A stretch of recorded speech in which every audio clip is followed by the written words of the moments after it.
Halo kawan Kaliber, kembali lagi berjumpa dengan kupas dan analisa berita. Masih bersama pengamat sosial politik kita, Mas Indra Karismiaji. Halo Mas Indra. Halo Mas Edi Wahyudi, halo kawan Kaliber semua yang saya cintai. Senang sekali kita jumpa lagi di hari Selasa ini dan kita kembali akan mengupas dan menganalisa berita-berita terkini. Ya, Kita mau bahas ini berita apa nih hari ini, Mas? ya pendaftaran untuk Pilkada Jakarta semakin dekat, Mas. Jadi Oke. semakin panas beritanya. Saya bacakan ini agak-agak mengejutkan ini. Saya ambil dari poskupang.com. Judulnya, Anies Baswedan ternyata sudah daftar di PDIP, tapi begini kata Hasto. Anies Baswedan ternyata sudah mendaftar di PDIP untuk mendapat dukungan untuk maju di Pilgub DKI Jakarta. Meski itu bukan dilakukan Anies, tapi pendaftaran itu merupakan bagian dari upayanya untuk maju di Pilkada serentak 2024 ini. Ini terbetik kabar bahwa PDIP membuka pintu untuk mengusung Anies Baswedan sebagai calon gubernur DKI Jakarta periode 2024-2029. Peluang ini bisa saja terjadi karena saat ini mulai terlihat adanya kedekatan antara Anies Baswedan dengan PDI Perjuangan. Hal itu mulai terlihat sejak Pilpres 2024 lalu. Saat itu, PDIP mengusung Ganjar Pranowo yang punya kesamaan misi dengan Anies Baswedan. Dari situlah terlihat kalau PDIP bisa membentangkan karpet merah untuk Anies Baswedan. Baru-baru ini pendukung Anies Baswedan yang menamakan diri sebagai Kombatan Jakarta atau Komunitas Pendukung Perubahan bersama Anies Baswedan mendatangi kantor DPP PDIP Jakarta Pusat. Saat itu, Kombatan Jakarta menemui Sekjen PDIP Hasto Kristianto dan menyerahkan surat permohonan dukungan pencalonan Anies di Pilgub DKI Jakarta. Penyerahan surat itu dilakukan Kombatan Jakarta yang diwakili Ketua Umum Relawan Bara Api Indonesia, Iwan Tarigan dan Ratna Dewi. Mereka diterima langsung oleh Hasto.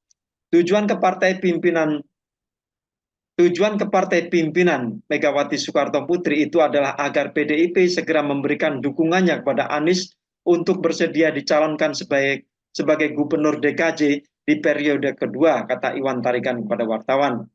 Korlap Kombatan Jakarta hari ini mengatakan pihaknya akan mendatangi seluruh partai yang memiliki kursi DPRD DKI Jakarta. Hari ini setelah dari PDIP juga akan berkunjung ke DPP PKS dengan maksud yang sama, kata Arini. Hasto ungkap komunikasi PDIP dengan Anies Baswedan. Sekretaris Jenderal PDI Perjuangan Hasto Kristianto mengatakan Anies Baswedan belum berkomunikasi dengan partainya terkait pemilihan kepala daerah atau Pilkada DKI Jakarta 2024. Nama-nama yang disebut tadi dalam kurung Anies belum melakukan komunikasi politik dengan DPP partai, kata Hasto. Menurut Hasto, akan mendengarkan masukan dan harapan dari rakyat terkait Pilkada Jakarta. Gitu, Mas. Ya, nah inilah yang namanya politik. Jadi rakyat itu, masyarakat seperti kita ini nggak perlu baper. Karena ya bukan hal yang tidak mungkin kalau seorang Anies Baswedan itu nanti akan diusung oleh PDIP dan PSI misalnya. Sama-sama partai yang pada saat beliau menjabat menjadi gubernur itu yang paling banyak mengkritik, yang paling banyak em, apa ya istilahnya tidak sepakat dengan kebijakan-kebijakan seorang Anies Baswedan. Tapi yang namanya politik itu kan bukan siapa kawan, siapa lawan. Nggak ada kawan, nggak ada lawan yang abadi, yang ada hanya kepentingan. Jadi kembali kita ingatkan masyarakat itu jangan baper, jangan melihat politik itu sebagai sesuatu yang hitam atau yang putih. Akan lebih banyak abu-abunya. Nah ini sekarang kita lihat kan ada manuver untuk mengusung Anies Baswedan dari Partai PDIP. Kenapa ini dilakukan oleh PDIP ya? Karena kalau dari sisi kepentingan, ya PDIP kan sudah kalah di Pilpres. Ya. Nah, mereka juga ingin menang di Pilkada. Jadi artinya kalau kalah tuh ya nggak kalah semua. Salah satu calon kalau kita bicara yang kuat di DKJ, Daerah Khusus Jakarta, ya masih Anies Baswedan. Dan ini eh, Bang Iwan Tarigan nih rekan saya sama-sama di Jubir, Mas Edi, di Oh, iya. Jubir Timnas kan gitu. Ini dia memang Timnas Amin ya. Timnas Amin. Dia memang diehardnya eh, Mas Anies lah gitu. Jadi apa wajar kalau kelompoknya Bang Iwan ini mendorong apapun ceritanya agar Mas Anies itu tetap punya jabatan. Nah, tapi kembali saya kan juga banyak komunikasi ya dengan rekan-rekan alumni Timnas yang kita itu sangat khawatir kalau yang namanya Mas Anies itu maju lagi di Pilkada Jakarta ini, itu akan lebih digebukin dibandingkan waktu Pilpres. Karena mereka semua tidak ingin yang namanya Anies Baswedan itu akan maju di Pilpres 2029. Makanya kalau kita lihat kan beberapa partai, contohnya kemarin beberapa hari yang lalu ya, juru bicara Partai Demokrat itu bahkan bikin statement, kita terbuka untuk mendukung Sudirman Said, tetapi kita tertutup untuk mendukung Anies Baswedan. Misalnya begitu.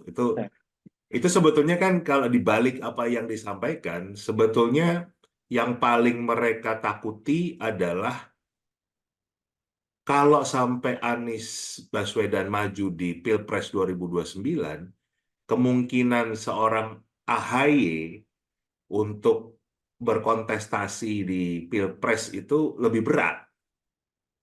Jadi akan ada upaya satu untuk menjebak seorang Anies Baswedan itu mau mencalonkan diri menjadi gubernur Jakarta, tapi nanti akan dibunuh gitu. Itu yang banyak sekali kami di kubu Timnas Amin ini sudah melihat gelagat yang seperti itu. Di sisi lain kan kita juga harus mengukur kekuatan. Betul, nama Mas Anies itu masih paling kuat di Jakarta. Tapi tadi, apakah kita memang punya logistik yang kuat? Apakah kita betul-betul mampu untuk bertarung di Jakarta?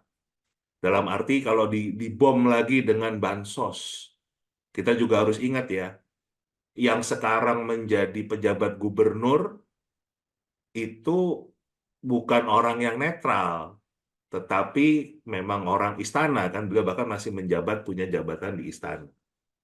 Nah, jangan sampai harapan kita punya presiden yang membawa misi visi perubahan di 2029 nanti udah habis duluan.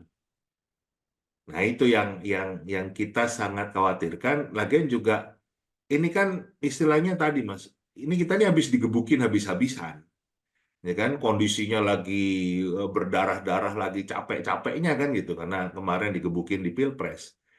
Nah, ini kan harusnya istirahat dulu, harusnya mengembalikan kekuatan dulu kan gitu. Nah, kalau suruh tarung lagi, ya itu apa nggak resikonya nanti malah mati. Itu yang banyak dari timnas itu khawatir lah dengan kondisi ini. Yang kedua juga, kenapa memang memaksakan Mas Anies itu harus memiliki jabatan? Karena kalau kita melihat tokoh-tokoh Indonesia aja, misalnya Bung Karno, Bung Hatta, Syahrir, itu pada saat perjuangan kan tidak memiliki jabatan. Jadi kita tuh mengatakan, ya bayangkan saja sekarang ini kayak Indonesia tahun 1940. Itu kan Bung Karno, Bung Hatta, Syahrir, itu kan lagi berjuang menjadi tokoh tokoh Indonesia, tetapi tidak punya jabatan. Nah, itu banyak yang ingin menempatkan posisi Mas Anies itu di sana. Jadi, ngapain kita harus memaksakan diri eh, memimpin sebuah daerah? Apakah memang kalau tidak memimpin, tidak punya jabatan, itu tidak bisa menjadi tokoh yang akan memimpin perjuangan? Buktinya Bung Karno bisa kok. Nah, ini kan berarti jangan-jangan memang memang eh, takutnya Mas Anies terjebak dengan kondisi ini. Karena juga harus diakui, Mas, di dalam Timnas Amin sendiri, di dalam tim pendukungnya Mas Anies kan juga banyak yang pragmatis. Artinya yang juga mendukung seorang Anies Baswedan itu karena berharap imbalan, berharap jabatan, berharap power kan gitu, kekuatan, posisi. Nah, itu yang kita juga tidak ingin. Kita ingin perjuangan ini betul-betul perjuangan yang dari hati gitu. Jadi bukan bukan ada udang di balik bakwan gitu loh. Kita mau berjuang karena pengen punya jabatan, pengen punya uang kan gitu. Itu yang tidak kita inginkan. Nah, ini jangan jangan sampai lah seorang Anies Baswedan itu tergiur gitu, terjebak dengan kondisi ini yang akhirnya malah mematikan gerakan perubahan. Itu saya melihatnya begitu, Mas Edi. Mas, ini ada kelompok-kelompok relawan yang betul-betul relawan yang tulus gitu ya waktu Pilpres kemarin Ya, berjuang untuk perubahan. Sampai sekarang itu euforia perjuangan untuk perubahan itu masih belum padam. ya. Nah, bisa jadi mereka berharap euforia ini atau semangat perjuangan untuk perubahan ini berlangsung atau bersambung pada Pilkada Jakarta nanti. Nah, Ya, siapakah tokoh yang bisa mengakomodasi perjuangan untuk perubahan ini menurut Mas Indra?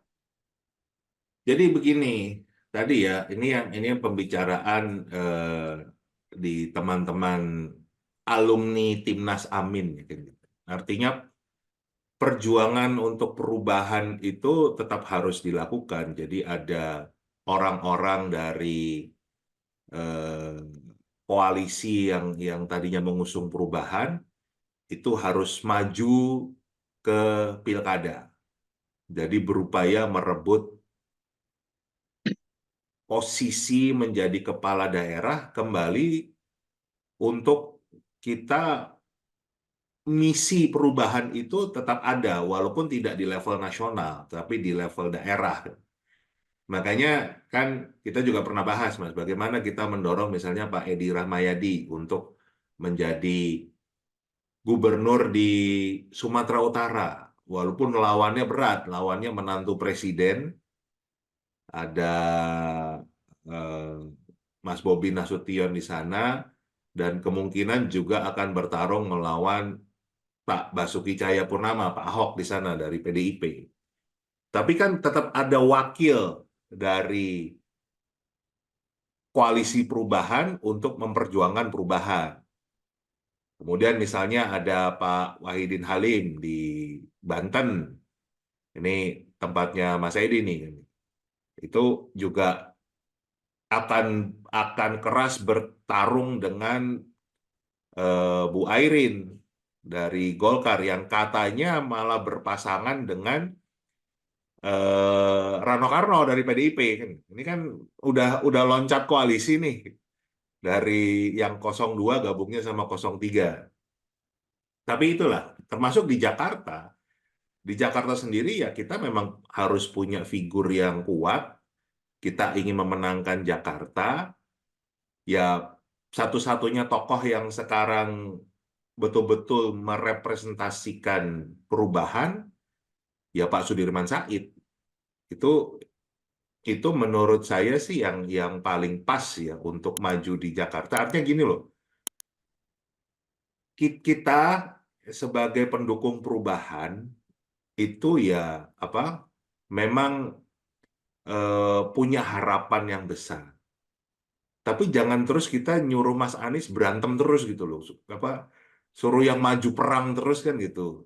Nanti kalau kalau beliau sebagai orang yang kita kita harapkan menjadi pemimpin utama perubahan ini malah dibunuh, habis perjuangan kita.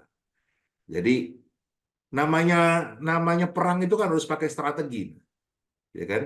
Makanya ada kayak Sun Tzu itu yang apa menuliskan seni berperang.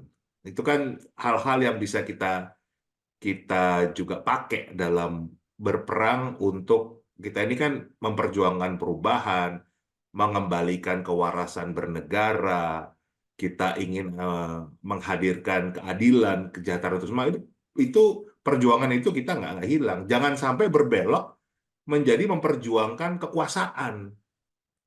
Karena tadi banyak orang yang pragmatis juga yang ingin ingin sekedar punya jabatan. Itu kita harus buang jauh-jauh lah. Kita tetap perjuangannya adalah perjuangan demi rakyat. Nah, makanya kita juga pakai strategi, jangan jangan bodoh, jangan memaksakan kalau wah ini harus harus Anies, harus Anies, harus Anies.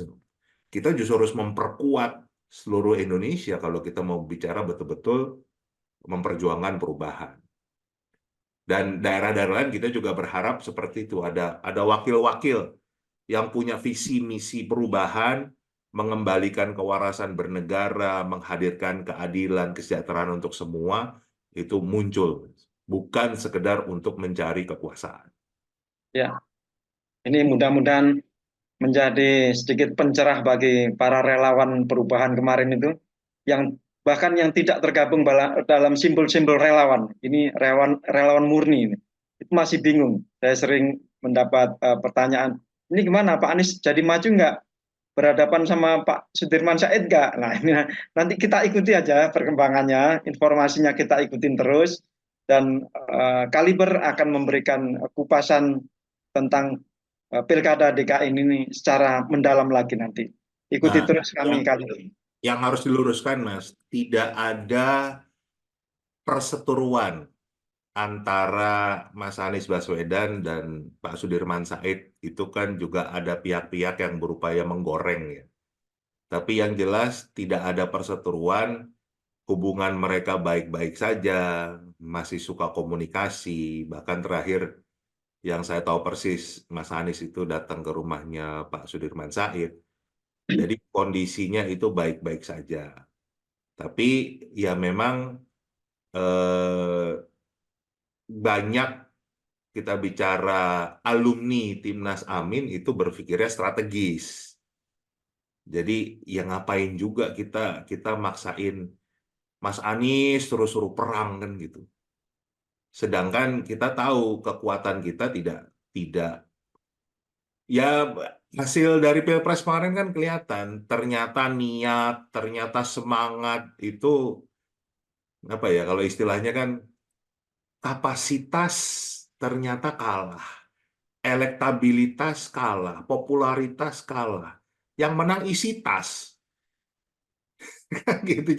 Jadi perjuangan ini tidak mudah ya, jangan sampai kita kalah lagi kan. Kalau kita kalah dengan Mas Anies yang di depan, habis perjuangan kita. Nah, itulah kenapa jadi juga juga jangan keliru ada orang-orang yang menggoreng kalau yang namanya Sudirman Said itu ngebet mau jadi kepala daerah, bukan.